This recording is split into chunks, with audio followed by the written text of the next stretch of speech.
లోనకి రండి రండి, పర్లేదు. ఒక్క నిమిషం అండి, చాలా సంవత్సరాలు బట్టి అడుగుతున్నా అండి, ఈ పాము పుట్ల చేయటారు కరవలేదండి? కరిచింది. కరిస్తే విషం ఎక్కుద్ది కదండి మరి? ఈ ఒంటికి ఏ పాము విషం ఎక్కదు. పెద్ద పాము ఒకటి రాబోతుంది, మరి చూసుకోండి.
శృంగార వీర, అందరికీ నువ్వంటే ఎందుకు ఇష్టమో తెలుసా? వయసైనా నీ స్టైలు అందం ఇంకా నిన్ను వదిలిపోలే. Thank you. పుట్టుకతో వచ్చింది ఎన్నటికీ పోదు. ఎలా ఉంది నా ఇంటి పని మనిషి? క్షమించాలి, నా ఇంటి యజమానురాలు ఎంతో ఎంతో బాగుంది. ఏం పని మీద నన్ను చూడ్డానికి వచ్చావు? నేను నిన్ను చూడటానికి రాలేదు, నా ఇంటికి అల్లుడుగా రాబోయే వాడిని చూసి మాట్లాడడానికి వచ్చాను. నీ ఇంటికి రాబోయే అల్లుడా? అవును, నా కూతురు అతన్ని ప్రేమించింది, అతను నా కూతుర్ని ప్రేమించాడు. చంద్రు నీ కూతురు ప్రేమించాడా? నిన్నెవరో లోపల నుంచింది, సెక్యూరిటీ వాళ్ళు ఏం చేస్తున్నారు? నువ్వేంటే మా వీణి విజయాలేసి కూర్చోబెట్టావు? ఎందుకు అరుస్తావు?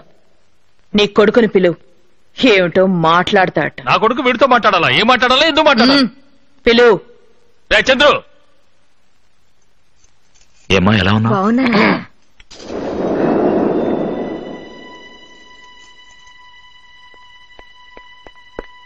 డాడీ పిలిచారా? మీ మావయ్య నీతో ఏదో మాట్లాడడానికి వచ్చాడు. మావయ్య? ఒకవేళ మిమ్మల్ని చేసుకునుంటే అత్తమ్మగుడు కదా అని మావయ్య అని పిలిచేవాడిని. ఇప్పుడెలా అవుతాడు మావయ్య? నీకు అర్థం కాలేదురా, ఆయన కూతుర్ని నీకు కట్టబెట్టి నీకు మావగారవ్వాలనుకుంటున్నాడు. అందుకు వాళ్ళ అమ్మాయికి అదృష్టం ఉండాలి. ఆయన ఇప్పుడు అన్నాడు నువ్వు ఆయన కూతురు ఒకరినొకరు ప్రేమించుకుంటున్నారట. కాలేజీలో చాలా మంది నన్ను ప్రేమిస్తున్నారు, కానీ నేను ప్రేమించాలిగా. ఒకవేళ వాళ్ళ అమ్మాయి అంతగా నన్ను ప్రేమిస్తే ఇంటికి రమ్మని చెప్పండి, ఉంచుకుంటాను పని మనిషిగా.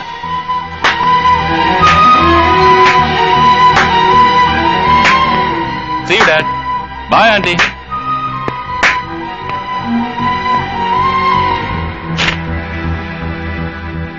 వివాహ పత్రిక నీకే, తీసుకో. వివాహం ఎవరికో తెలుసా? ఇప్పుడు వెళ్ళాడే నా కొడుకు, వాడికి. ఉమాకాంత్ తెలుసా? ఉమాకాంత్ నీకన్నా 100 రెట్లు ఎక్కువ డబ్బున్నవాడు. అతని కూతురికి వివాహానికి తప్పకుండా నువ్వు రావద్దు. మినిస్ట్రీతో వివాహం కదా, లోపల రానివ్వరు. ముహూర్తం ఎప్పుడో తెలుసా?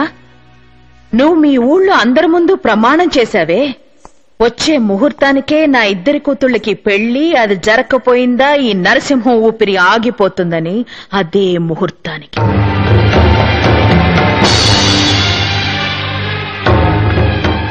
ఇప్పుడు తలదించుకున్నావే, జ్ఞాపకం ఉందా?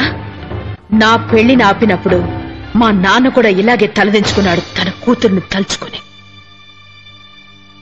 ఇచ్చిన మాట నిలబెట్టుకోలేకపోయి అవమానపడ్డా మా నాన్న ఊరేసుకున్నాడే. అదే విధంగా ఊరందరి ముందు చేసిన ప్రమాణం కాపాడుకోలేకపోయి అవమానపడి నువ్వే ఊరేసుకోవాలి. అది చూసి నేను సంతోషపడాలి. అప్పుడే మా నాన్న ఆత్మ శాంతిస్తుంది. మనసారా ప్రేమించిన వాడు దక్కకుండా నేను ఎలా తల్లడిల్లానో అదే విధంగా మనసారా ప్రేమించిన వాడు దక్కలేదని నీ కూతురు కూడా జీవితాంతో తల్లడిల్లాలి.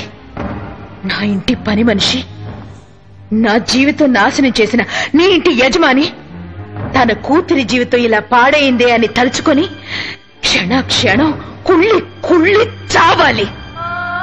అదే 18 సంవత్సరాలుగా ఒకే గదిలో అనుభవించిన అజ్ఞాతవాసం తర్వాత ఈ నీలాంబరికి జరగబోయే పట్టాభిషేకం. నువ్వంటూ ఉంటావే నా దారి రహదారి అని, ఈ నీలాంబరి దారి కూడా రహదారి. ఇక మీదట నీ ఆటలు నా దగ్గర సాగవు. అబ్బా అబ్బా అబ్బా, ఏం ప్లానింగ్, ఏం ప్లానింగ్. నువ్వు గనక రాజకీయాల్లోకి వస్తే తర్వాత అందరూ నీ దారిలో నడవాల్సిందే అనుకో. కావాలంటే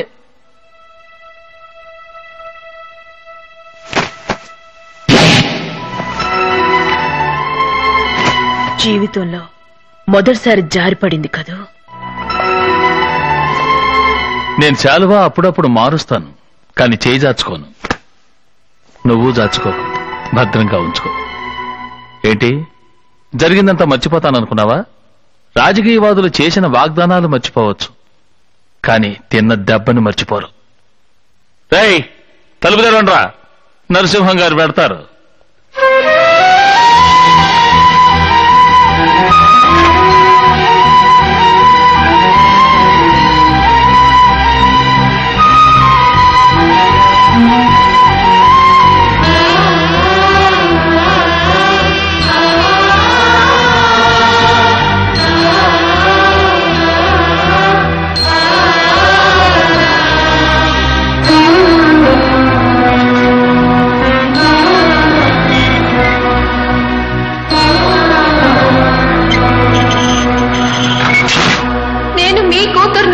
అంత తేలిగ్గా ఎవరి దగ్గర మోసపోను.